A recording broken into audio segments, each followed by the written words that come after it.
With us now are Dr. Will and Dr. Joseph, and we are going to be talking about several things. And I'm just going to tell you right off the bat, it's going to be robotic general surgery. I mean, what is robotic general surgery? Let's take a listen. Welcome. How are you? Great. Pretty good. So does it take a doctor to tell a robot how to do surgery, or does the robot know how to do it on its own? Well, no. So we control the robot. Okay.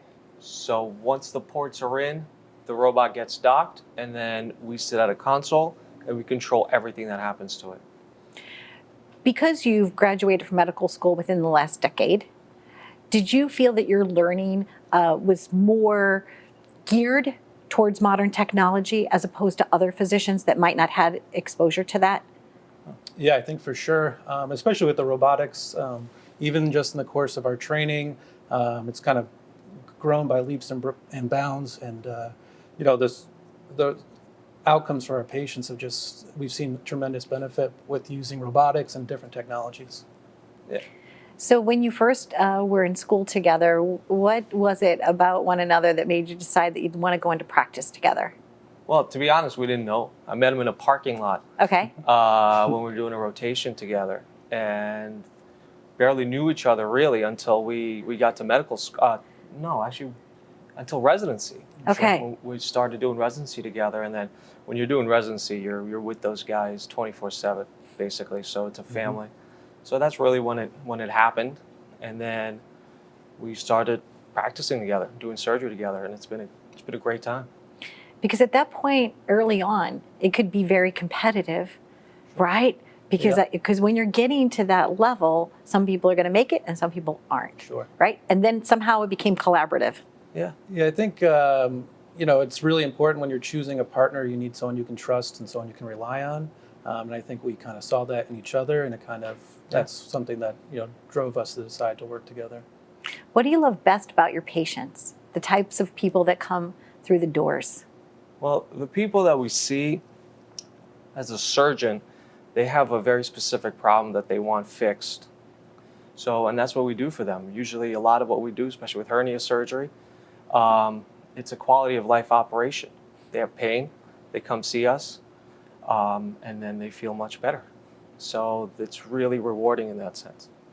At what point do you know that someone are they being referred to you?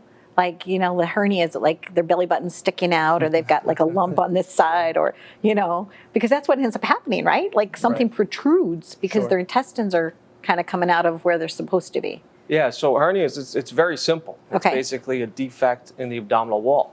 And it happens with wear and tear. You typically get it at your belly button or the two groin regions. Those are the most common places to get them. And people just feel a bulge or they feel discomfort. Sometimes they don't even feel a bulge. They just feel discomfort. So they get examined and they get sent to us.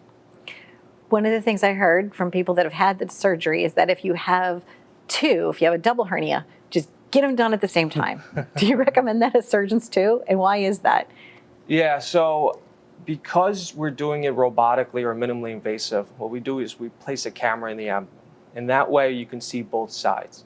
The old-fashioned way, or the open approach, you make an incision over the hernia. So instead of making two incisions over each side, robotically you could put same incisions, one camera, you can see both sides, and you fix it through the same incisions. So yeah, if people have two hernias, just get it done. Okay. Colorectal situations. Yeah. And I shared with you that my husband had passed away from colon cancer. Yeah. Not such a great deal. Yeah. Tell us about that. What's modern medicine and how is it helping right now? Well, so most importantly, in the last year or so, we've kind of lowered the screening guidelines. It used to be that everyone needed to get a colonoscopy at 50, and now we've dropped that to 45 because we're seeing colon cancer and rectal cancer in much younger patients, even people in their 30s and 40s. There's been several famous celebrities that have passed as well, even in their 40s, even before the recommended screening guidelines. And, these are tragic cases. And the one part of colorectal surgery and colon cancer is that, we have a test, a colonoscopy, that can detect things early, that can remove these before they become advanced, and you can treat it endoscopically or minimally invasive with the robot before it spreads elsewhere. So the survival, if you catch it early, is dramatically better. And so it's just really, we really want to get the word out there that people need to get their colonoscopies, need to stay up to date on their screening, because at least a third of patients are not up to date. Okay. That's nationwide. Well, I can understand that, and I think part of it is that as a culture, we're like taught, well, you don't talk about that. You don't talk about your anus. You don't talk about your rear end. You Sure, don't talk about anything like that, right? It's like, oh, no, don't say that word or whatever. Mm-hmm. But I think we just need to be like more open to that. And so Right. I think education, maybe in an entertaining way, is the key Right. to debunk any myths, Yeah. right? Yeah, that is So- 100% true. So I appreciate you both being here. What's something else that we could say to the audience that might make a difference and possibly even save their lives? Well, I think a big portion of our practice, what kind of puts us over the top of other practitioners, is that we're in-network general surgeons and colorectal surgeon. And I think that makes a huge difference. We don't do any of that surprise billing. We don't do any out-of-network surgery. So it kind of prevents you from having a bill that you might have to pay for. That's kind of the scope of our practice, something that we take very passionately, because we want to try our best to have our patients have a great outcome, not only as far as their surgical outcome, but also financially. We don't want to put them in the poorhouse for something that a surgery that's life-saving. Quality life is important, and I Yeah. appreciate that so much. And what was your why? I just want to know from both of you, Yeah. your personal why. Why did you grow up to be you? Grow up to be me? Yeah. Well, that's a good question. I don't know. My father's a physician. My mom was a nurse. Basically, I had it in the family from the very beginning. And I just saw the difference that they were making. And that's what I wanted to do. And with surgery, I feel like you take it one step further with that instant gratification. You make people better basically right away. Lovely. Which is nice. And how about you, Dr. Well? Yeah, kind of the same thing. I think there's a Okay. lot of nepotism in us in medicine. And my father, again, was a doctor. Both our dads are primary care doctors. Both our mothers are nurses. And it's just, when you have that in the blood, it's just something about it.